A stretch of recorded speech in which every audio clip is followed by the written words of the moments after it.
여러분 상상해보세요. 10년 동안 가족들 외식 한번 아껴가며 커피 한 잔 안 사먹고 꼬박꼬박 미국 주식을 모았습니다. 내 노후는 국가도 아파트도 아닌 이 나스닥 주식들이 지켜줄 거야 라고 굳게 믿었죠. 그런데 어느 날 자고 일어났더니 증권사에서 문자 한 통이 날아옵니다. 고객님, 앞으로 국가 경제가 위급해지면 저희가 고객님의 허락 없이도 주식을 강제로 팔 수 있게 약관을 바꿨습니다. 순간 머릿속이 하얘지죠. 내 돈으로 내가 산 주식인데 왜 증권사가, 아니 국가가 마음대로 팔겠다는 거지? 여기가 자유민주주의 국가 맞나? 라는 분노가 치밀어 오를 겁니다. 이게 지금 먼 미래의 공상과학 소설 이야기가 아닙니다. 지금 대한민국 서학개미들이 마주한 소름 끼치는 현실입니다. 방금 말씀드린 상황, 그냥 겁주려고 만든 가정이 아닙니다. 여러분이 매일 쓰는 대형 증권사들이 이미 조용히 움직이기 시작했으니까요. 설마 내 돈을 뺏겠어? 라고 생각하시겠지만 역사적으로 국가가 위기에 처했을 때 가장 먼저 손을 뻗는 곳은 언제나 힘없는 개인의 주머니였습니다. 여러분이 잠든 사이 여러분의 재산권에 대한 통제권이 누군가의 손으로 넘어가고 있습니다. 이 문제를 제대로 알지 못하면 10년 뒤 여러분의 계좌에는 주식이 아니라 휴지 조각이나 다름없는 정부의 약속만 남을지도 모릅니다.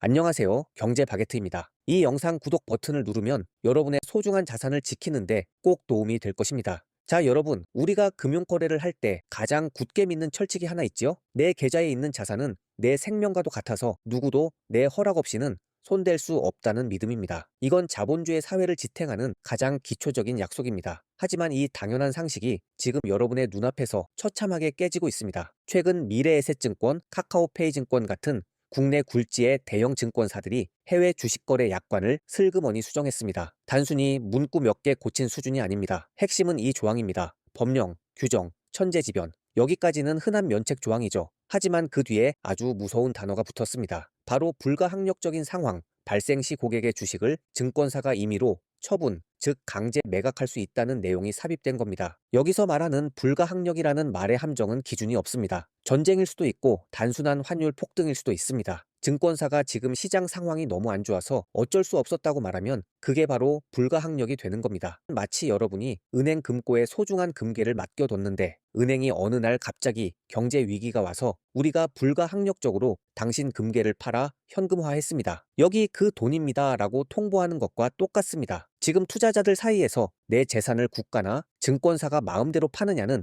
분노가 들불처럼 번지는 건 너무나 당연한 일이지요. 여러분의 주식은 이제 더 이상 100% 여러분의 것이 아닐 수도 있다는 뜻입니다. 이런 상황에서 어떻게 안심하고 투자를 계속할 수 있겠습니까? 여러분, 증권사가 미쳤다고 자발적으로 이런 독소 조항을 넣었을까요? 고객들이 이탈할 게 뻔한데 말이죠. 기업은 절대 자기 손에 볼 짓을 하지 않습니다. 이건 누가 봐도 배후에 보이지 않는 손, 즉 정부의 강력한 압박이나 가이드라인이 있었다고 추측하는 게 지극히 합리적입니다. 그렇다면 정부는 왜 이토록 무리수를 두는 걸까요? 팩트를 체크해 봅시다. 현재 원달러 환율이 1,400원을 넘어 1,500원대를 위협하며 우리 경제의 목을 조르고 있습니다. 외환 보유고는 이미 위험 수위인 빨간불이 켜진 상태이지요. 달러는 부족한데 밖으로 빠져나가는 돈은 막아야 합니다. 이때 정부의 눈에 들어온 거대한 비상금이 있습니다. 바로 우리 서학개미들이 보유한 약 140조 원, 즉 1,000억 달러에 달하는 해외 자산입니다. 한번 수학적으로 계산해 볼까요? 140조 원이라는 금액은 우리나라 한 해 예산의 20%가 넘는 어마어마한 돈입니다. 정부 입장에서는 이 거대한 자본이 해외로 빠져나가 미국 기업들의 배를 불려주는 게 얼마나 배 아프겠습니까? 만약 환율 위기 시 이 자산의 20~30%만 강제로 매각시켜 국내로 환전하게 만든다면 시장에 즉시 3~40조 원 규모의 달러가 풀리며 환율을 순식간에 진정시킬 수 있습니다. 정부에게는 이것만큼 매력적인 공짜 카드가 없죠. 그래서 이미 해외 주식을 팔고 국내로 복귀하면 세제 혜택을 주겠다는 당근을 내놓은 겁니다. 그런데 당근만으론 부족하니 이제 약관이라는 채찍을 준비해 둔 것이죠. 이건 국민의 사유 재산을 국가의 정책 실패를 메우기 위한 비상용 예비비로 취급하겠다는 소리나 다름없습니다. 만약 정부가 실제로 이 약관을 근거로 강제 매각을 실행한다면 어떤 일이 벌어질까요? 첫째, 법적 문제입니다. 대한민국 헌법 제23조는 모든 국민의 재산권은 보장된다고 명시하고 있습니다. 법률도 아닌 증권사 약관 따위로 개인의 사유재산을 처분한다? 이건 대규모 위헌 소송과 집단 소송으로 이어질 수밖에 없습니다. 국가 시스템 자체가 마비되는 것이죠. 둘째, 경제적 파멸입니다. 국가가 국민의 재산을 강제로 뺏는다는 신호가 전 세계에 전달되는 순간 외국인 투자자들은 한국은 사유재산이 보장 안 되는 나라구나 라며 썰물처럼 빠져나갈 겁니다. 그렇게 되면 환율은 1,500원이 아니라 2,000원, 3,000원까지 폭등하며 제2의 외환위기를 초래할 겁니다. 그야말로 자폭 행위인 셈이지요. 여러분, 여기서 정말 짚고 넘어가야 할 점이 있습니다. 왜 다들 미국으로만 가느냐고 묻기 전에 왜 한국 시장은 이 지경이 되었느냐를 먼저 물어야 하는 것 아닙니까? 사람들이 진짜 모르는 게 뭐냐면 우리가 서학개미가 된 건 단순한 변심이 아니라 생존을 위한 탈출이었다는 사실입니다. 자, 냉정하게 숫자로 비교해 봅시다. 지난 10년간 S&P 500 지수가 약 200% 넘게 오를 때 우리 코스피는 어땠나요? 박스권에 갇혀서 제자리 걸음만 반복했지요. 그 이유가 단순히 기업의 실력이 없어서일까요? 아닙니다. 바로 주주무시라는 한국 특유의 고질병 때문입니다. 미국 기업들은 돈을 벌면 자사주를 사서 아예 불태워버리는 소각을 하거나 배당으로 주주들에게 수익을 나눠줍니다. 주주가 주인이라는 개념이 확실하죠. 하지만 한국 기업들은 어떤가요? 돈을 좀 벌만하면 알짜배기 사업만 쏙 빼서 따로 상장시키는 물적 분할로 기존 주주들의 뒤통수를 칩니다. 내가 삼성전자, LG화학을 믿고 투자했는데 어느 날 갑자기 핵심 사업부가 다른 회사가 되어버리는 거예요. 이건 심리학적으로 보면 배신입니다. 주주를 파트너가 아니라 자금 조달용 현금 인출기로 보는 것이죠. 그런데 이제 와서 정부가 뭐라고 합니까? 환율이 오르니 애국심을 발휘해서 해외 주식을 팔고 돌아오라고 합니다. 이건 정말 비겁한 책임 회피이지요. 환율 상승의 진짜 이유는 우리나라의 금리 실책과 수출 경쟁력 약화이지 밤잠 설쳐가며 공부해서 투자하는 개미들 때문이 아닙니다. 비유를 들면 이렇습니다. 구멍이 나서 가라앉고 있는 배, 즉 한국 시장에서 살겠다고 구명정인 해외 주식으로 옮겨 탄 사람들에게 배에 물 차니까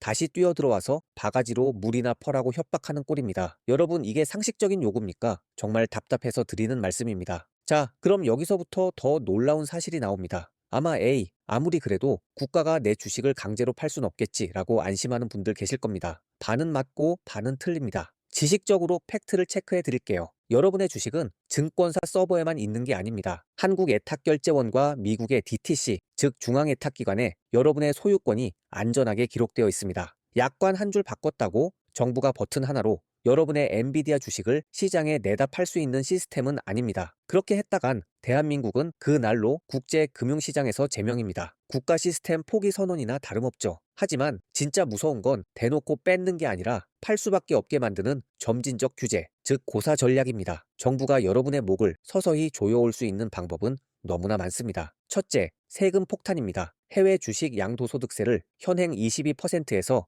30%, 40%로 올린다고 생각해 보세요. 들고 있어봐야 세금으로 다 뜯기겠네 라는 생각에 팔 수밖에 없게 만드는 겁니다. 둘째, 환전 제한입니다. 국가 위기 시 하루 환전 한도를 100만 원으로 제한한다는 규정 하나만 만들면 여러분은 주식을 팔아도 그 돈을 한국에서 쓸 수 없는 무용지물로 만들 수 있습니다. 셋째, 담보대출 금지입니다. 급전이 필요한 서학개미들이 주식을 담보로 대출받는 길을 막아버리면 결국 생활비를 위해 주식을 헐값에 팔게 유도하는 것이죠. 이게 바로 정부가 노리는 불가항력적인 상황의 실체일지도 모릅니다. 직접 뺏으면 위헌 소송에 휘말리니 법망을 피해가며 여러분의 손으로 직접 매도 버튼을 누르게 유도하는 것이죠. 이건 명백한 과잉금지 원칙 위반입니다. 환율 안정이라는 목적을 위해 개인의 재산권을 이렇게 야금야금 갉아먹는 것이 과연 정의로운 일입니까? 지금 이런 생각 드실 겁니다. 정말 나라가 이럴 수 있어? 하지만 이미 약관은 바뀌었고 판은 깔렸습니다. 우리는 이 교묘한 전략에 대비해야 합니다. 역사적 교훈을 잊지 맙시다. 1997년 IMF 때는 국민들이 자발적으로 금을 모았습니다. 국가에 대한 신뢰가 있었기 때문이죠. 하지만 지금은